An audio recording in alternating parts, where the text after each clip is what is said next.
Kalau ada seorang raja yang dipuji Nabi Muhammad SAW sebagai raja yang adil, apakah kita tidak penasaran?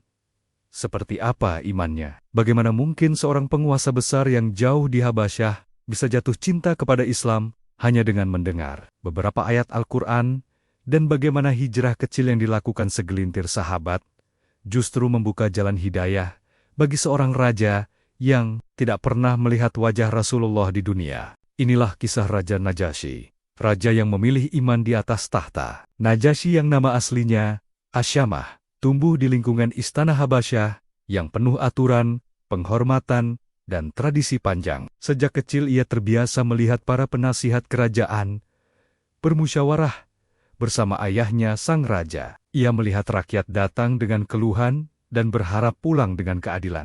Berbeda dengan banyak anak raja yang tenggelam dalam kemewahan, Asyamah justru sering berjalan di halaman istana. Ia duduk bersama para pengawal, mendengarkan cerita rakyat, dan mengamati kehidupan orang biasa. Sikap rendah hati itu membuat banyak orang mencintainya jauh sebelum ia naik tahta. Sejak muda, ia menunjukkan kecerdasan yang tajam. Ia mempelajari urusan pemerintahan, diplomasi, dan tata kelola negeri. Ia juga mempelajari kitab suci yang dipegang kaumnya dan berdiskusi dengan para pendeta. Ia sering bertanya tentang makna keadilan dan nasib pemimpin yang menzalimi rakyatnya. Para pendeta melihat dalam dirinya bukan hanya calon raja yang cerdas, tetapi juga hati yang bersih. Ketika usianya beranjak dewasa, sebuah musibah besar menimpa kerajaannya. Ayahnya wafat secara mendadak dan meninggalkan kekosongan kekuasaan. Para bangsawan yang haus tahta mulai mempertontonkan ambisi mereka. Sebagian ingin mengendalikan kerajaan dari balik layar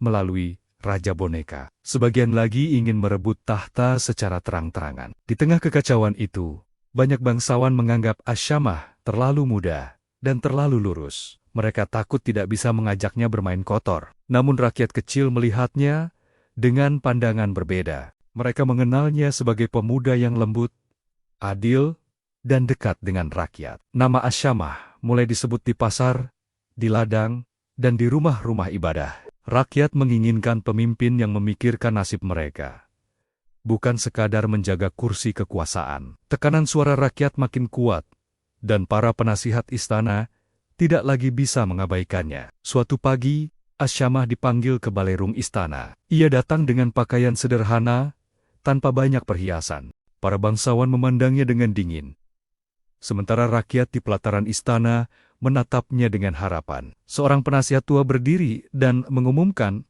bahwa Asyamah ditetapkan sebagai Raja Habasyah yang baru. Sejenak suasana hening, lalu rakyat bersorak bahagia. Sejak hari pertama berkuasa, Najasyi menunjukkan bahwa ia berbeda dengan raja-raja lalim. Ia membuka pintu istana bagi siapa saja yang ingin mengadu, baik kaya maupun miskin. Ia memeriksa kembali aturan pajak dan menghapus beban yang menzalimi rakyat. Ia memecat pejabat yang terbukti curang dan menggantinya dengan orang-orang yang amanah. Ia bahkan turun sendiri memeriksa gudang makanan agar tidak ada yang menimbun kebutuhan pokok. Sikap tegas namun penuh kasih sayang itu membuat namanya semakin harum. Najasyi juga terkenal tidak mudah disuap. Ketika sekelompok bangsawan membawa hadiah agar diberi hak monopoli dagang, ia menolaknya. Ia berkata bahwa hadiah tidak boleh membeli keadilan di negerinya. Keadilan inilah yang kelak akan menjadi penyebab para sahabat memilih Habasyah sebagai tempat hijrah. Sementara itu, di Mekah keadaan kaum muslimin semakin mencekam. Kaum Quraisy menyiksa orang-orang yang beriman kepada Nabi Muhammad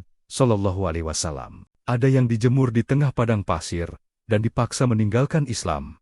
Ada yang dirantai, dipukul, dan dihalangi dari jalan rezeki. Di tengah kesempitan itu, Rasulullah memberikan jalan keluar kepada para sahabat. Beliau memerintahkan sebagian sahabat untuk hijrah ke Habasyah. Beliau bersabda bahwa di sana ada seorang raja yang tidak menzalimi siapapun. Para sahabat pun mempersiapkan keberangkatan mereka dengan diam-diam. Mereka meninggalkan rumah, harta dan sebagian keluarga demi menjaga iman. Mereka menempuh perjalanan berat menuju tepi Laut Merah. Dengan izin Allah, mereka berhasil menyeberang hingga tiba di negeri Habasyah. Ketika menginjakkan kaki di tanah yang asing itu, hati mereka dipenuhi rasa takut sekaligus harapan. Apakah raja negeri ini akan menerima mereka? Atau justru mengusir mereka? Penduduk Habasyah menyambut mereka dengan pandangan heran, namun tidak memusuhi. Para sahabat merasakan suasana yang jauh berbeda dengan Mekah yang penuh ancaman. Mereka bisa menghirup udara dengan lebih lega, meski hati masih dibayangi rasa cemas. Kabar tentang kedatangan rombongan pengungsi itu akhirnya sampai ke telinga Raja Najasyi. Sebagai raja yang selalu memperhatikan pergerakan di negerinya, ia segera menanyakan siapa mereka dan dari mana asalnya. Ketika mendengar bahwa mereka adalah kaum yang lari dari penindasan di negeri sendiri, ia tidak langsung menghakimi. Ia memerintahkan agar para pendatang itu diberi tempat tinggal dan makanan yang layak. Bagi Najasyi, melindungi orang yang tertindas adalah prinsip dasar kepemimpinan. Hari-hari pertama di Habasyah menjadi hari penuh syukur bagi para sahabat. Mereka bisa salat dengan lebih tenang dan berzikir tanpa ejekan. Namun jauh di Mekah, berita hijrah itu membuat para pembesar Quraisy marah. Mereka merasa penghormatan mereka diinjak-injak karena orang-orang yang mereka anggap hina kini dilindungi raja besar. Di Darun Nadwah, para pemuka Quraisy berkumpul untuk bermusyawarah. Wajah mereka tegang karena khawatir ajaran Islam akan menyebar keluar Jazirah Arab. Di antara mereka ada Amr bin Ash, yang dikenal cerdik dan pandai berbicara. Ia menawarkan diri untuk pergi ke Habasyah, membawa hadiah dan bujuk rayu kepada Raja Najasyi. Ia menyiapkan kata-kata yang akan ia gunakan untuk menjelekkan kaum muslimin. Ia berharap bisa meyakinkan raja bahwa para sahabat adalah pembuat kerusakan dan pantas dikembalikan ke Mekah. Quraisy mengumpulkan hadiah terbaik berupa kulit-kulit, perhiasan, dan barang dagang bernilai tinggi. Rombongan kecil utusan Quraisy pun berangkat melintasi gurun, menuju pesisir, dan menyeberang ke Habasyah.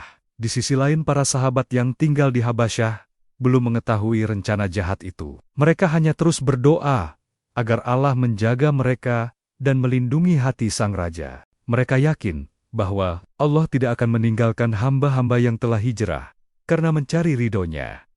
Namun takdir Allah telah menetapkan bahwa mereka harus menghadapi ujian baru di hadapan Raja Najasyi, dan ujian itu akan menentukan apakah Habasyah akan benar-benar menjadi negeri aman atau justru berubah menjadi medan fitnah baru. Ketika rombongan utusan Quraisy tiba di Habasyah, mereka tidak langsung menghadap raja. Amr bin As lebih dahulu mendekati para pembesar istana. Ia mengirimkan hadiah-hadiah berharga kepada para pendeta dan penjaga dekat raja. Ia berkata bahwa mereka datang untuk menjaga stabilitas Habasyah dari sekelompok orang sesat. Ia menggambarkan kaum muslimin sebagai kelompok yang keluar dari agama nenek moyang dan memecah belah masyarakat. Sebagian pembesar istana mulai luluh melihat hadiah yang dibawa utusan Quraisy. Keesokan harinya barulah Amr bin Ash dan rombongannya memohon izin menghadap Raja Najasyi. Balairung istana dipersiapkan untuk pertemuan resmi itu. Para pendeta berdiri di kanan kiri raja, sambil memegang tongkat sebagai tanda kehormatan. Utusan Quraisy berdiri dengan penuh percaya diri di hadapan singgasana. Najasyi memandang mereka dengan sorot mata yang tenang namun tajam. Setelah memberi salam hormat, Amr bin Ash mulai berbicara dengan nada meyakinkan. Ia berkata bahwa mereka datang dari negeri dekat Mekah yang selama ini menjalin hubungan dagang dengan Habasyah. Ia menjelaskan bahwa di negeri mereka muncul sekelompok orang yang meninggalkan agama leluhur. Ia menuduh para sahabat telah menghina berhala, memecah belah keluarga, dan membuat kekacauan di Mekah.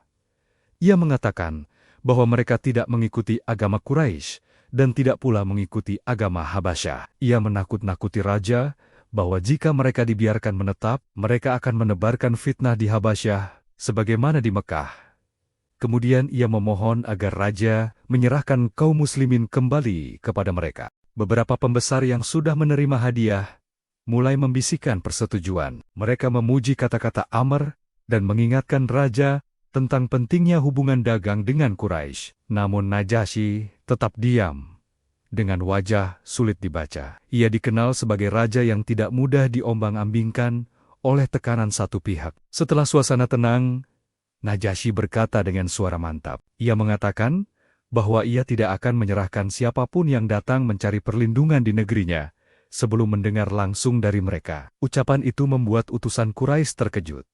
Namun, Amr bin Ash masih yakin bisa menang. Ia berkata kepada raja agar memanggil kaum muslimin supaya raja bisa mendengar sendiri apa yang mereka bawa. Najasyi lalu memerintahkan pengawalnya untuk menghadirkan rombongan pengungsi muslim ke istana. Kabar panggilan raja membuat dada para sahabat berdebar kencang. Mereka tahu siapa yang datang dari Mekah. Mereka tahu bagaimana cerdiknya lisan Amr bin Ash. Para sahabat berkumpul dan bermusyawarah. Mereka sepakat menunjuk Ja'far bin Abi Thalib sebagai juru bicara. Ja'far dikenal sebagai sahabat yang lembut, fasih, dan berwibawa. Ia menenangkan hati saudara-saudaranya dengan mengingatkan agar hanya berkata jujur. Ia berkata bahwa kita hanya mengatakan apa adanya tentang agama kita dan menyerahkan hasilnya kepada Allah. Ketika rombongan kaum muslimin memasuki Balairung, suasana terasa sangat khidmat. Mereka melihat singgasana tinggi tempat Najasyi duduk dengan pakaian kebesaran. Di sisi kanan dan kiri berdiri para pendeta dengan jubah panjang mereka. Di sudut lain duduk Amr bin Ash dan Abdullah bin Abi Rabi'ah dengan wajah penuh keyakinan. Najasyi memandang kaum muslimin yang tampak sederhana, namun berwajah tenang. Ia bertanya dengan suara yang terdengar ke seluruh ruangan. Ia menanyakan siapa mereka dan apa sebenarnya yang terjadi di negeri mereka. Ja'far melangkah maju dan memberi salam hormat. Dengan suara jernih, ia mulai menjelaskan keadaan mereka sebelum datangnya Islam. Ia berkata bahwa dahulu mereka adalah kaum yang hidup dalam kegelapan jahiliyah. Mereka menyembah berhala, memakan bangkai, memutus silaturahim, dan membiarkan yang kuat menindas yang lemah. Tidak ada yang menjaga kehormatan perempuan dan hak anak yatim. Lalu Allah mengutus kepada mereka seorang nabi dari kalangan mereka sendiri.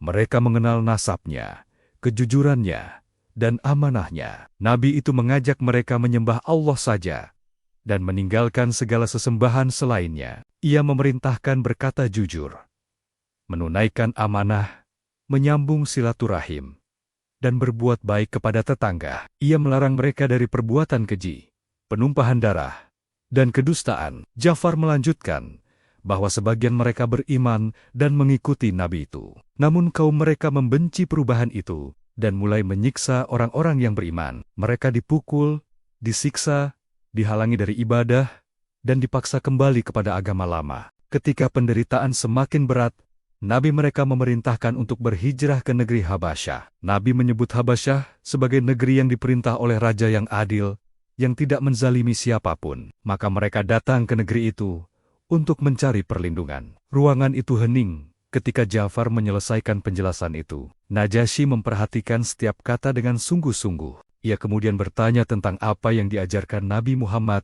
mengenai Isa putra Maryam. Pertanyaan itu membuat Amr bin Ash merasa mendapat kesempatan. Ia berbisik kepada para pendeta bahwa kaum muslimin menghina Isa.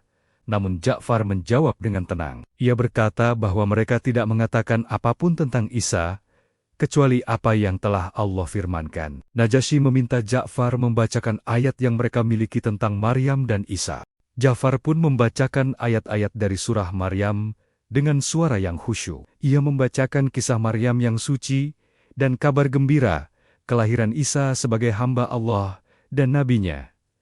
Suara Ja'far bergema lembut di antara tiang-tiang batu istana. Air mata mulai mengalir di pipi para pendeta. Mereka merasakan kedekatan luar biasa antara apa yang dibacakan dengan kitab yang mereka imani. Najasyi sendiri tidak mampu menahan gejolak di dadanya. Air matanya menetes membasahi jenggot dan jubahnya. Ketika Ja'far selesai membaca, Najasyi mengangkat kepalanya dengan mata yang masih basah. Ia berkata bahwa demi Allah, apa yang baru saja dibacakan dan apa yang ada dalam kitab mereka berasal dari satu sumber yang sama. Kalimat itu membuat Amr bin Ash kehilangan kata-kata. Najasyi kemudian berkata tegas di hadapan semua orang. Ia berkata bahwa ia tidak akan pernah menyerahkan kaum muslimin kepada Quraisy. Ia menyatakan bahwa mereka boleh tinggal di negerinya dengan aman dan bebas beribadah. Ia mengembalikan hadiah-hadiah utusan Quraisy dan menolak setiap bentuk suap. Bagi kaum muslimin hari itu adalah hari pertolongan besar dari Allah melalui keadilan seorang raja. Namun bagi Najasyi, hari itu adalah awal dari pergulatan iman yang belum pernah ia rasakan sebelumnya. Malam setelah pertemuan besar itu, Istana Aksum tampak tenang dari luar. Namun di dalam hati Raja Najasyi, gelombang besar sedang bergejolak. Ia berjalan menyusuri lorong-lorong batu istana dengan langkah pelan. Suara sandal kulitnya memantul di dinding-dinding tinggi dan sepi. Ia memasuki ruang kecil tempat ia biasa menyendiri dan merenung. Ruangan itu sederhana, hanya ada tikar, meja rendah, dan beberapa naskah agama lama. Najasyi duduk perlahan dan menundukkan kepala. Ia teringat kembali kata-kata Ja'far dan ayat-ayat yang tadi siang dibacakan. Rasanya seolah ada sesuatu yang mengisi kekosongan di dalam jiwanya. Ia berbisik lirih, memanggil Tuhan yang selama ini ia sembah. Namun kali ini, ia menyebut nama yang baru ia dengar dari kaum muslimin. Ia berkata, "Ya Allah, jika ini adalah kebenaran, maka bukalah hatiku untuk menerimanya." Nama itu terasa asing, namun sangat dekat di hatinya. Air mata mengalir tanpa ia sadari. Ia merasakan ketenangan yang belum pernah ia rasakan selama puluhan tahun memimpin kerajaan. Saat ia masih larut dalam doa, seorang pelayan tua yang sangat ia percaya datang mengetuk pintu. Pelayan itu telah mengasuhnya sejak kecil dan mengenal wajah resah tuannya. Ia bertanya dengan hati-hati, apakah sang raja sedang gelisah? Najasyi mengakui bahwa hatinya sedang bergetar mendengar ajaran yang dibawa para pengungsi muslim. Ia berkata bahwa ayat-ayat yang mereka bacakan seolah menyempurnakan apa yang selama ini ia ketahui tentang para nabi. Pelayan tua itu menjawab dengan penuh hormat. Ia mengatakan bahwa tidak ada yang salah ketika seorang raja mencari kebenaran. Ia berkata bahwa mungkin keadilan yang selama ini dijaga Najasyi justru menjadi jalan Allah untuk membimbingnya. Perkataan sederhana itu menancap kuat di hati sang raja. Namun di sisi lain, Najasyi juga memikirkan amanah kepemimpinannya. Ia khawatir jika ia menampakkan keimanannya secara terang-terangan, para bangsawan yang tamak akan memicu pemberontakan. Ia tidak ingin negerinya jatuh ke dalam kekacauan dan kaum muslimin kembali kehilangan tempat berlindung. Ia pun memutuskan untuk menyimpan pergolakan iman itu di dalam dadanya. Namun sejak malam itu, ia semakin sering berdoa dengan menyebut nama Allah. Ia memohon agar Allah meneguhkan hatinya di atas kebenaran. Hari-hari berikutnya berlalu, dan hubungan Najasyi dengan kaum muslimin semakin dekat. Ia memastikan mereka mendapatkan perlindungan, kebebasan beribadah, dan kesempatan hidup layak. Ia melindungi mereka dari segala tekanan diplomatik yang datang dari Mekah. Di hadapan para bangsawan ia berbicara dengan bahasa politik, namun di hadapan Allah, hatinya berbicara dengan bahasa iman. Sebagian ulama sirah menyebut bahwa pada suatu malam, di ruangan yang sepi, Najasyi akhirnya mengucapkan 2 kalimat syahadat. Ia bersaksi bahwa tiada Tuhan selain Allah dan Muhammad adalah utusannya. Kalimat itu membuat air matanya jatuh deras, membasahi tanah Habasyah. Ia sujud kepada Allah dengan penuh kekhusyukan. Sejak saat itu, ia hidup sebagai seorang raja yang beriman. Meski imannya tidak selalu diketahui semua orang, dalam diam ia mencintai Rasulullah dan mendoakan beliau dan para sahabat. Ia terus menjaga negeri Habasyah sebagai benteng aman bagi kaum muslimin yang berhijrah. Waktu pun berlalu, dan usia Najasyi semakin menua, rambutnya mulai memutih, dan tubuhnya tidak sekuat dulu. Namun matanya tetap memancarkan keteduhan orang yang yakin kepada Tuhannya. Suatu hari, sakitnya semakin berat. Ia memanggil beberapa kaum muslimin yang ia percaya. Dengan suara lemah, ia meminta mereka menyampaikan salam kepada Rasulullah. Ia meminta mereka mengabarkan bahwa di negeri yang jauh, ada seorang raja yang beriman kepada Allah dan Rasul-Nya. Ia berharap Allah mengampuni kekurangannya dan menerima amal kecilnya dalam melindungi orang beriman. Tak lama setelah itu, ruhnya dipanggil menghadap Rabb-Nya. Istana Aksum diliputi duka yang dalam. Rakyat menangisi kepergian raja yang adil dan penuh kasih. Kaum muslimin menangisi kehilangan saudara seiman yang selama ini menjadi pelindung mereka. Di Madinah, Allah mengabarkan kepada Rasul-Nya tentang wafatnya Najasyi. Rasulullah mengumpulkan para sahabat dan mengabarkan bahwa seorang hamba saleh telah meninggal di Habasyah. Beliau lalu mengajak para sahabat untuk melaksanakan salat jenazah gaib bagi Raja Najasyi. Para sahabat berbaris rapi dan mengikuti salat yang diimami Rasulullah. Itu adalah kehormatan besar yang tidak semua orang dapatkan. Dari Madinah hingga Habasyah, bumi menjadi saksi bahwa seorang raja telah memilih iman di atas kekuasaan. Kisah ini mengajarkan kepada kita bahwa keadilan bisa menjadi pintu hidayah. Ia mengajarkan bahwa perlindungan kepada orang lemah bisa menjadi sebab Allah mencintai seorang hamba. Ia mengajarkan bahwa kekuasaan yang sejati adalah ketika seseorang berani taat kepada Allah, meski harus berhadapan dengan tekanan manusia. Kisah ini juga mengingatkan bahwa hidayah adalah milik Allah semata. Terkadang ia datang kepada seorang raja di singgasana tinggi. Terkadang ia datang kepada hamba biasa di bilik sederhana. Tidak ada yang jauh dari rahmat Allah, selama ia masih mau mencari dan merendahkan hati di hadapannya. Najasyi mencari kebenaran dengan jujur, dan Allah pun memuliakannya dengan iman. Begitu pula kita, selama terus mengetuk pintu taubat, Allah tidak akan menutup jalan kembali kepadanya.